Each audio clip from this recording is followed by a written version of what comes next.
बिस्मिल्लाहिर्रहमानिर्रहीम। अस्सलामु अलैकुम everyone, welcome back on easy learn. मैं उम्मीद करती हूँ कि आप सब ठीक ठाक होंगे, खैरियत से होंगे। तो चलें जी, क्विकली मूव करते हैं हम लोग आज के लेक्चर की तरफ। तो इंशाल्लाह आज के लेक्चर में हम लोग स्टार्ट करेंगे फिलिंग द ब्लैंक्स को, दैट इज़ क्वेश्चन नंबर 3 को। लास्ट की जो क्लास थी उसमें हम लोगों ने अपना क्वेश्चन नंबर 2 कंप्लीट किया था। सो अब देखते हैं क्वेश्चन नंबर 3 क्या है। So question number 3 is fill in the blanks. तो ये भी बिल्कुल वही होगा, चैप्टर के तमाम मेन पॉइंट्स जो हैं वही यहाँ पर होंगे। चलिए जी स्टार्ट करते हैं। So the first one is the discriminant of ax² plus bx plus c is equals to 0 is. अच्छा, डिस्क्रिमिनेंट का आपको पता है कि वो किसके इक्वल होता है, ये जनरल इक्वेशन है, और जो डिस्क्रिमिनेंट हम नॉर्मली यूज़ करते हैं वो भी इसी जनरल स्टैंडर्ड इक्वेशन का है। तो डिस्क्रिमिनेंट किसके इक्वल है, b² माइनस 4ac। तो अब आप देख सकते हैं कि जिन्होंने ये चैप्टर हमारे साथ साथ किया है, मुझे पता है कि आप लोग जो हैं वो इन तमाम फिलिंग द ब्लैंक्स के आंसर मेरे से पहले देंगे, मेरे सॉल्व करने से पहले दे रहे होंगे। So it is recommended to all of you जो भी न्यू हैं यहाँ पर, कि आप लोग पहले जो है वो तमाम चैप्टर को गो थ्रू कर लें और फिर रिव्यू एक्सरसाइज की तरफ आएँ, क्योंकि बेसिकली जो रिव्यू एक्सरसाइज होती है that is the review of whole chapter. तो पूरे चैप्टर के जो मेन पॉइंट्स होते हैं, जो बहुत बेसिक क्वेश्चंस बनते हैं पूरे चैप्टर में से, वो इस एक्सरसाइज में दिया जाता है ताकि आपका जो पूरा चैप्टर है वो रिवाइज हो जाए। तो आप देख सकते हैं कितना बेसिक क्वेश्चन था कि एक जनरल इक्वेशन दी हुई है और उसने पूछा है कि व्हाट इज़ डिस्क्रिमिनेंट। ठीक है, the value of discriminant is b² minus 4ac। So moving towards the second filling the blank, if b² minus 4ac is equals to 0 then the roots of this equation are। तो हम पढ़ चुके हैं discriminant के 4 cases थे हमारे पास। उनमें से एक केस है कि अगर डिस्क्रिमिनेंट की वैल्यू इक्वल टू 0 हो जाए तो इसका मतलब होता है कि जो हमारे रूट्स हैं that are yes equal. That means the roots of given equation are equal. तो ये जो डिस्क्रिमिनेंट है उसकी वैल्यू से हम अंदाज़ा लगाते हैं, हम कंफर्म करते हैं कि जो हमारे गिवन इक्वेशन है उसके रूट्स किस टाइप के होंगे। तो अगर डिस्क्रिमिनेंट इज इक्वल्स टू 0 है तो रूट्स जो होती हैं that are equal.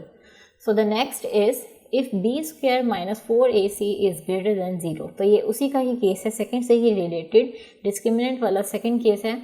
If b² minus 4ac is greater than 0 then the roots of this equation are।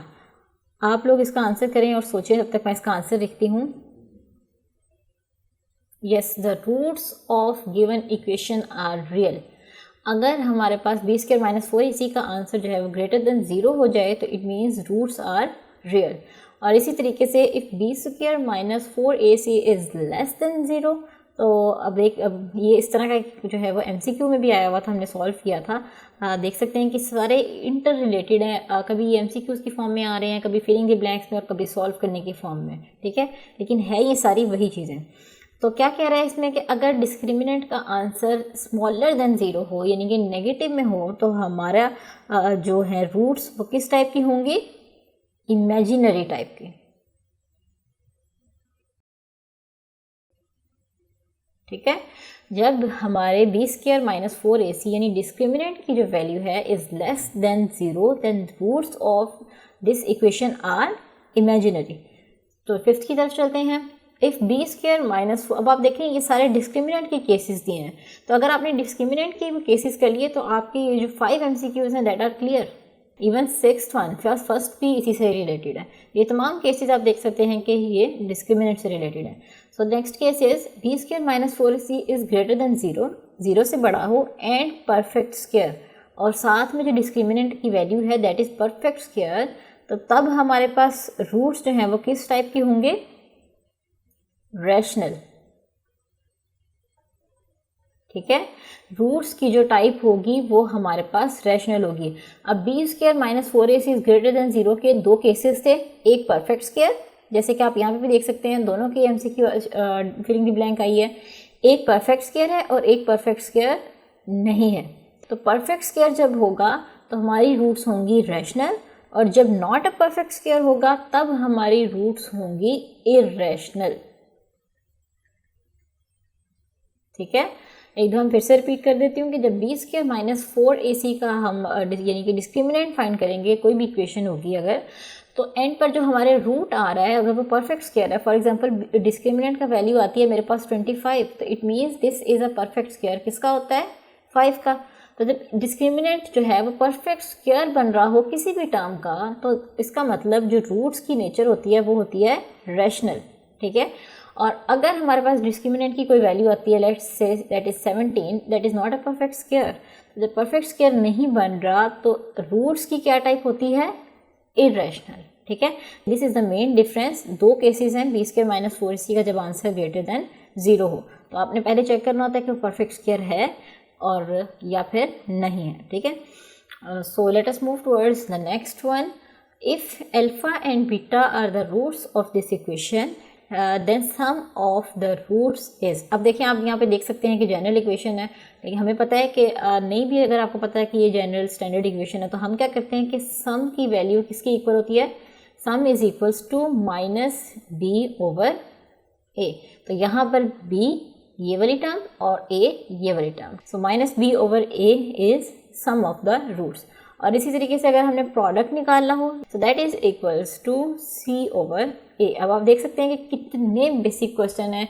अभी भी जो हमने लास्ट लेक्चर्स में अपनी रिव्यू एक्सरसाइज को इवन जब सॉल्व किया तो ये तमाम फार्मूलाज जो हैं यही यूज़ होते आए हैं। सम का फार्मूला, प्रोडक्ट का फार्मूला, रूट्स की नेचर, डिस्क्रिमिनेंट फाइंड आउट करना, ये तमाम जो क्वेश्चंस हैं that are related to whole chapter.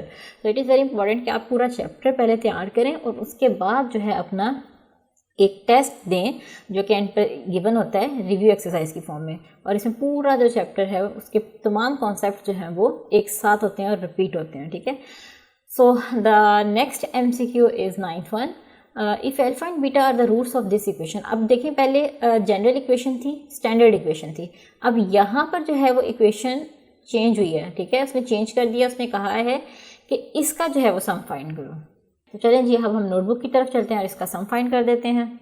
हो गई जी, ये थी हमारी गिवन इक्वेशन। उसने हमें बोला है कि यहाँ से हमें क्या फाइंड करना है, सम। सबसे पहले ABC की वैल्यूज़ निकाल लें। A इज़ जो x स्क्वायर का कोफिशिएंट है वो है 7, B इज़ जो x का कोफिशिएंट है not only 5 but this minus sign as well is the value of B। तो B की क्या वैल्यू आ जाएगी, -5, और C की क्या वैल्यू है, कांस्टेंट, दैट इज़ 3। तो सम किसके इक्वल होता है, sum is equals to alpha plus beta is equals to minus b over a. तो माइनस फॉर्मूले का और b की अपनी क्या वैल्यू है, -5 डिवाइडेड बाय a क्या है, 7। So this minus and minus sign will be plus हो जाएंगे, ठीक है, माइनस और माइनस प्लस, तो आंसर आ जाएगा मेरा 5/7। तो चलें जी इसे वहाँ पे फिल कर लेते हैं अपने आंसर को। सो हमारा आंसर आया है 5/7। तो यहाँ पर मैं पुट कर देती हूँ 5/7 इज़ आवर सम। तो इसी तरीके से हमें उसने 10th MCQ में एक और डिफरेंट इक्वेशन दिया, हमें बोला है उसने इसका आप क्या फाइंड करना है, प्रोडक्ट फाइंड करना है। तो चलें जी हम इस इक्वेशन को भी नोटबुक में लिख लेते हैं और फिर देख लेते हैं कि इसका प्रोडक्ट क्या होगा हमारे पास। So this is the 10th MCQ और इसकी इक्वेशन थी मेरे पास 5x² plus 3x minus 9 is equals to 0। तो ABC की वैल्यूज़ निकालें, A is 5, B is 3 and C is -9। तो हमें फाइंड करना है product. So alpha into beta is equals to C over A। So the value of C is -9 and the value of A is 5। तो हमारा यहाँ पर क्या answer आ गया, -9/5। ये मज़ीद सिंप्लीफाई नहीं हो सकता तो हम इसे एज इट इज़ ही लिख देंगे। सो प्रोडक्ट आ गया हमारा -9/5। तो नेक्स्ट की तरफ चलते हैं 11th। For a quadratic equation, ये एक क्वाड्रेटिक इक्वेशन गिवन है और हमें फाइंड करना है 1/अल्फा into beta is equals to. तो हम क्या करेंगे कि हमें उसने बोला है कि इस गिवन इक्वेशन का 1/अल्फा और बीटा फाइंड करना है। तो अब आप यहाँ से देख सकते हैं कि ये हमारे पास जो है जनरल इक्वेशन है, ठीक है। अगर ये ऐसी इक्वेशन होती तो हमें इसे सॉल्व करने की ज़रूरत होनी थी, लेकिन ये एक जनरल इक्वेशन है तो इसका आंसर क्या आ जाएगा, 1/अल्फा इंटू बीटा, ठीक है। The next 12th filling the blank is cube roots of unity are. Cube roots of unity are 1 omega and omega square. ठीक है, यही हमारे पास 3 क्यूब रूट्स होते हैं यूनिटी के। Next is under usual notation sum of the cube roots of unity is. अब आपको पता है कि 1 प्लस ओमेगा स्क्वायर किसके इक्वल होता है? 0 के। So 0 is our answer. उसने यही पूछा है कि आमतौर पे क्या होता है कि unit cube roots of unity जो है उनका जो सम है वो किसके इक्वल होता है? हमें पता है कि 1 प्लस ओमेगा स्क्वायर किसके इक्वल होता है? 0 के। So 0 is our answer. So the next fill in the blank is if 1 omega and omega square are the cube roots of unity then omega की पावर -7 निकालनी है हमें। तो इसे हमें जो है वो सॉल्व कर लेते हैं इसे। तो ये है जी हमारा क्वेश्चन, ओमेगा की पावर -7 है और हमें इसका सोल्यूशन फाइंड करना है। तो हम क्या करेंगे, पावर नेगेटिव है तो इसे पॉजिटिव करना है तो इसे 1 ओवर कर देंगे, यानी कि इसे उलट कर देंगे। कुछ भी किसी चीज़ के नीचे नहीं हो, फॉर एग्जांपल ओमेगा है, मैं यहाँ पे एग्जांपल के तौर पे समझा रही हूँ। अगर ओमेगा है तो इसके नीचे कुछ भी नहीं है तो इट मीन्स दैट इज़ 1। ठीक है, तो अगर मैं इससे 1 को ऊपर ले जाऊँ और ओमेगा को नीचे ले जाऊँ, यानी कि मैं इनकी जगह रिप्लेस कर दूँ, इसका यानी कि रेसिप्रोकल कर दूँ, तो ये जो पावर है मेरी इसका साइन ऑटोमेटिकली चेंज हो जाता है। सो -7 था, ये क्या हो गया +7। जब हमने किसी भी टर्म हो उसकी पावर जो है वो पॉजिटिव करनी हो तो हम उसका रेसिप्रोकल कर देते हैं। ठीक है, आई होप कि आपको इस कॉन्सेप्ट का पता हो। सो अब हम इसे सिंपली सॉल्व कर लेंगे। तो ओमेगा 7 जो है वो नहीं सॉल्व हो सकता, हम क्या करेंगे 6 पावर एक साइड पे कर लेंगे और 1 पावर जो है वो एक साइड पे कर लेंगे। ठीक है, तो याद आएगा ओमेगा 6 एंड ओमेगा, क्योंकि जो पावर है वो 3 के टेबल में आनी चाहिए। सो 3 2 क्या होता है 6। सो क्यूब का आ जाएगा यहाँ पे स्क्वायर इंटू ओमेगा। तो अब हमें पता है कि ओमेगा क्यूब किसके इक्वल होता है 1 के। सो ये आ जाएगा 1 का स्क्वायर इंटू ओमेगा। ठीक है, और यहाँ पे आपने मेंशन कर देना है कि omega cube is equals to 1। So ये तो एमसीयू है, तो यहाँ पे तो आप नहीं भी करें तो आपको पता ही, तो आप अपने लिए सॉल्व करें। तो यहाँ पे आप देखें 1 का स्क्वायर 1 होता है तो 1 ओवर ओमेगा आ गया। ठीक है, so 1 over omega is equals to omega square. और ये हम प्रॉपर्टी जो है वो पीछे पढ़ चुके हैं कि क्यूब रूट्स ऑफ यूनिटी जो है, complex cube roots of unity जो है वो एक दूसरे का रेसिप्रोकल होते हैं। सो 1 ओवर ओमेगा हम किसके इक्वल लिख सकते हैं, ओमेगा स्क्वायर के। तो इसका मतलब कि हमारा जो सोल्यूशन है वो किसके इक्वल आ गया, ओमेगा स्क्वायर के इक्वल आ गया। ठीक है, तो ये थोड़ा सॉल्व करने वाला था और हमने इसे भी सॉल्व कर लिया। So the 15th one is if alpha and beta are the roots of the quadratic equation then the quadratic equation is written as. क्या होगी वो इक्वेशन, इसे मैं आपको थोड़ा सिंप्लीफाई करके नोटबुक पे ले चलती हूँ और वहाँ जाके दिखाती हूँ। तो उसने कहा है कि अल्फ़ा एंड बीटा रूट्स हैं हमारी और इसका सम फाइंड करें और प्रोडक्ट फाइंड करें। तो और फिर इससे हमें मेनली जो है वो अपनी इक्वेशन लिखनी है। तो हमें पता है कि हमारी इक्वेशन होती है x square minus s x plus p is equals to 0, क्योंकि हमें इक्वेशन फाइंड करनी है और हमें पता है कि इक्वेशन बनाने के लिए हमें एस चाहिए और पी चाहिए। तो ये हैं जी हमारे गिवन रूट्स, तो इनसे हम पहले एस फाइंड कर लेंगे। तो सम आ जाएगा इन दोनों रूट्स का एडिशन अल्फ़ा प्लस बीटा, और इनका प्रोडक्ट क्या आ जाएगा, इन दोनों को मल्टीप्लाई कर दें alpha into beta and that is equals to alpha beta.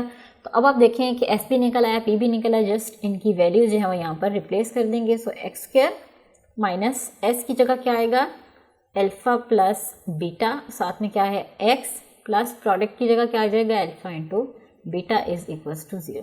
So this is the required equation with the roots of alpha and beta. ठीक है, तो ये है जी आपका सोल्यूशन, ये आप लोगों ने यहाँ पे लिख लेना है। और इसके अलावा then 16th filling the blank is if 2 omega and 2 omega square are the roots of equation. जिस तरह हमने अभी अल्फ़ा और बीटा को लेके सॉल्व किया है, इसी तरीके से अब जो है हम इन रूट्स को 2 ओमेगा एंड 2 ओमेगा स्क्वायर को लेकर सॉल्व कर लेते हैं। ये हमारे रूट्स आ गए और हमें पता है कि हमारी स्टैंडर्ड इक्वेशन क्या है, x square minus s x plus p is equals to 0। हमें चाहिए एस और पी, तो एस निकाल लेते हैं। एस क्या आ जाएगा, 2 ओमेगा प्लस 2 ओमेगा स्क्वायर। तो यहाँ से जो है वो 2 कॉमन आ रहा है तो 2 कॉमन ले लेंगे, तो ये आ जाएगा ओमेगा प्लस ओमेगा स्क्वायर। और हमें पता है कि 1 plus omega square is equals to होता है 0 के, और हमें इसकी वैल्यू निकालनी है ओमेगा प्लस ओमेगा स्क्वायर की। So omega plus omega square is equals to -1, तो हम यहाँ पे वैल्यू पुट कर देंगे -1। तो सम की मेरे पास क्या वैल्यू आ गई, -2। इसी तरीके से प्रोडक्ट भी निकाल लेते हैं, 2 omega into 2 omega square. So 2 2s are 4 और ओमेगा क्यूब, और ओमेगा क्यूब हमें पता है कि वो किसके इक्वल होता है 1 के।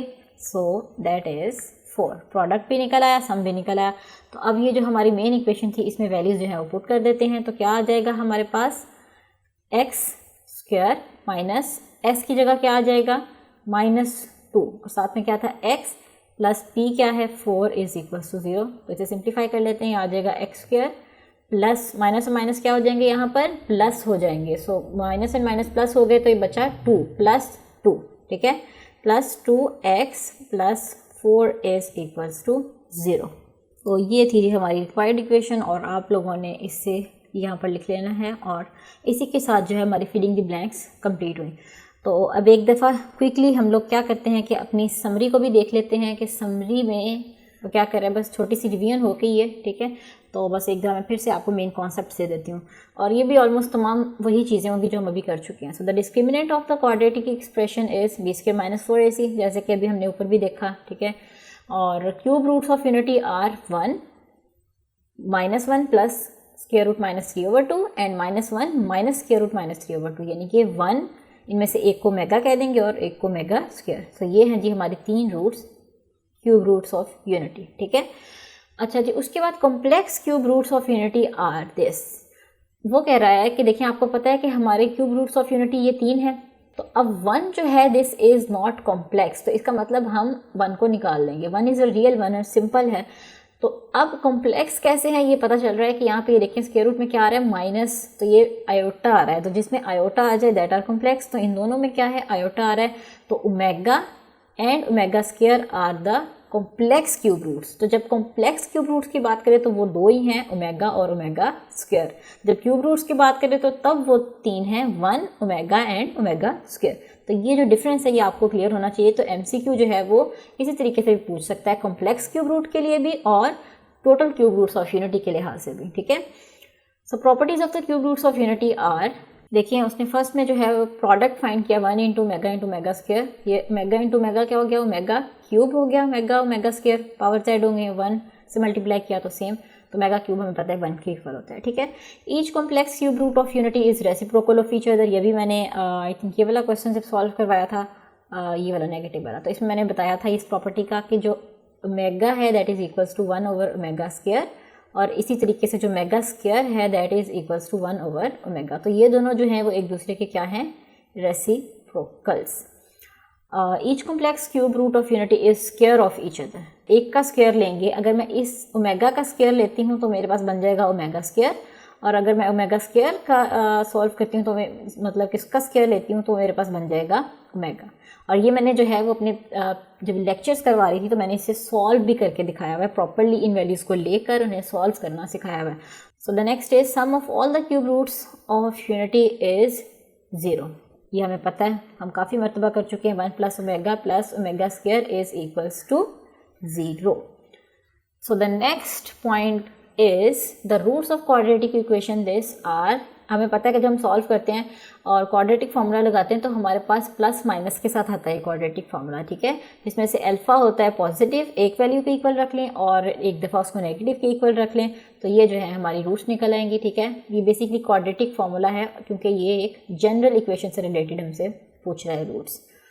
सो the next is sum and product of this roots. हमें पता है -b/a सम होता है और c/a जो है वो प्रोडक्ट होता है। सिमेट्रिक फंक्शंस वो होते हैं quadratic equation in which roots are involve and are such values of expressions remains unaltered. मतलब for example alpha plus beta है, मैं इसे बीटा प्लस अल्फा भी लिख लूँ तो इसकी वैल्यू पे कोई फ़र्क नहीं पड़ेगा। सो इस टाइप की जो एक्सप्रेशंस होती हैं जिनमें अगर हम वैल्यूज़ को या जो जगह है उसको रिप्लेस कर दें तो उन्हें कोई फ़र्क नहीं पड़े, so that functions are called symmetric functions, ठीक है। The next is formation of quadratic equation. हमें पता है कि जो हमारी स्टैंडर्ड इक्वेशन होती है वो क्या होती है, x² minus sx plus p is equals to 0। s is sum and p is product of the roots. ये वही इक्वेशन जो है वो यहाँ पर दी हुई है और ये हमने अभी डिराइव भी कर लिया पीछे। सिंथेटिक डिवीजन, जैसे कि आपको पता है कि लॉन्ग डिवीजन का शॉर्टकट मेथड है, और हम जो है इसमें ईजीली जो है अपना जो भी पॉलिनोमियल दिया होता है उसे शॉर्ट वे से डिवाइड कर लेते हैं और अपना सोल्यूशन निकाल लेते हैं, ठीक है। So the last point is system of equations having the common solution is called simultaneous equations. ये हमने पीछे भी किया था, मैंने आपको एग्जांपल भी देके दिखाई थी कि दो इक्वेशंस हैं और उन दोनों इक्वेशंस का एक ही अगर सॉल्यूशन है तो that equations are called simultaneous equations. तो ये था जी हमारा चैप्टर नंबर 2. चैप्टर नंबर 2 के साथ साथ ही हमारे आज के लेक्चर का वक्त भी ख़त्म हो रहा है. तो आज हमारा चैप्टर नंबर 2 फुल कंप्लीट हो गया है विद फुल रिव्यू एक्सरसाइज. तो आप लोगों ने इसकी अच्छे से प्रैक्टिस करनी है और इंशाल्लाह हम लोग मिलते हैं अपनी अगली क्लास में. तब तक के लिए आपने अपना बहुत सारा ख्याल रखना है और हमें अपनी दुआ में याद रखना है. Stay tuned. अल्लाह हाफ़िज़.